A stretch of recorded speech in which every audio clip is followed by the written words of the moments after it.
When we see images of African villages without paved roads, sanitation systems, or reliable electricity, a question naturally arises in many people's minds. Why does this still exist in the 21st century? How can such a contrast exist in a world of skyscrapers, artificial intelligence, and trillion-dollar economies? The answer is complex, uncomfortable, and deeply rooted in history, politics, and global inequality. And it has nothing to do with a lack of intelligence, culture, or effort from the people who live there. In fact, many of these communities survive under conditions that would be unimaginable in most developed nations, relying on resilience, cooperation, and deep social bonds. First, it's essential to understand one basic fact. Africa is not a country. It is a vast continent made up of 54 countries, thousands of ethnic groups, and hundreds of languages. Life in Africa is not uniform. While many rural villages face extreme poverty, the continent is also home to rapidly growing cities like Lagos, Nairobi, Johannesburg, Accra, and Cairo, with modern infrastructure, financial centers, universities, and tech hubs. Millions of Africans live middle-class or upper-middle-class lives. The image of Africa as a single, permanently poor place is a misconception created by selective exposure and decades of one-sided narratives. So why do so many villages remain so precarious?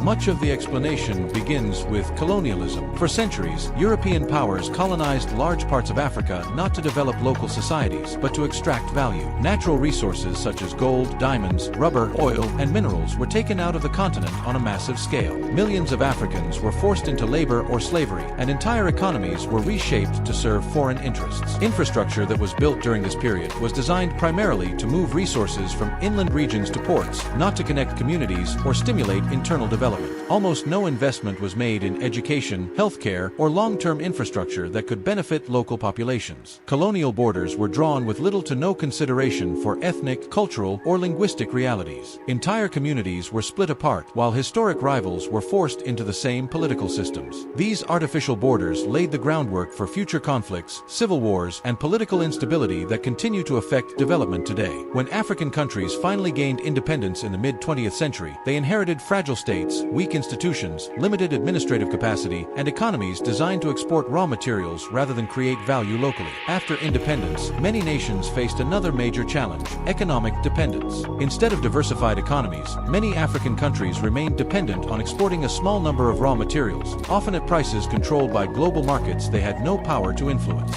Rural villages rely heavily on subsistence farming, meaning families grow just enough food to survive, with little surplus to sell or reinvest. Without access to roads, electricity, clean water, healthcare, or financial systems, these communities remain isolated from national and global economic growth, even when growth exists. In contrast, major metropolitan cities around the world developed under very different conditions. Cities like New York, London, Paris, and Tokyo benefited from centuries of capital accumulation, industrial revolutions, colonial wealth inflows, stable institutions, and global trade dominance. Banks, factories, universities, research centers, and transportation networks were built gradually over time, reinforcing growth and opportunity. These cities became magnets for investment, talent, and innovation, creating a self-reinforcing cycle of development that continues today. Another critical factor is governance and political instability. In several African countries, decades of military coups, authoritarian regimes, civil wars, and systemic corruption have undermined development. When governments are unstable, long-term planning becomes impossible. Infrastructure projects are delayed or abandoned, public funds are misused, and foreign and domestic investors hesitate to commit resources.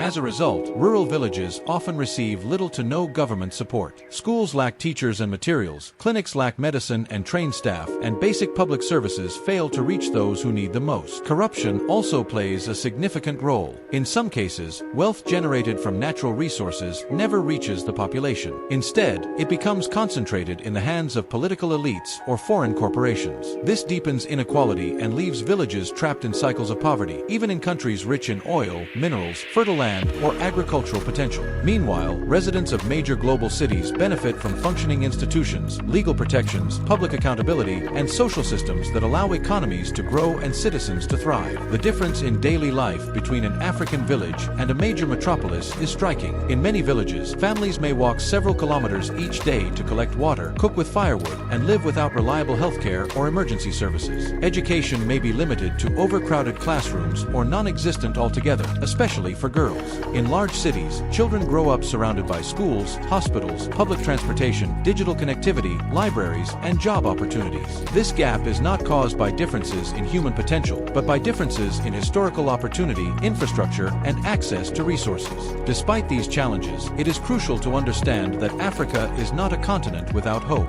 Africa has the youngest population in the world, a rapidly expanding digital economy, and enormous natural and human potential. Mobile banking has revolutionized access to finance, renewable energy projects are bringing electricity to off-grid villages, and technology startups are solving local problems with global impact. In some countries, rural communities are gaining access to solar power, clean water systems, remote education, and telemedicine for the first time. With the right combination of political stability, transparent governance, education, infrastructure investment, and global cooperation, many African villages could experience dramatic change within a single generation. History shows that development is not fixed or predetermined. Countries that were once poor, unstable, or marginalized have transformed rapidly when conditions allowed. The same potential exists across Africa. In conclusion, African villages are not precarious by accident. Their condition is the result of centuries of exploitation, unequal global systems, political instability, and economic neglect. Comparing them to major metropolitan cities without understanding this context leads to false assumptions and harmful stereotypes. The reality is far more complex and far more hopeful. Africa's story is still being written, and the choices made today, both within the continent and around the world, will shape what these villages look like tomorrow. If you enjoyed this video, subscribe and share it with your friends.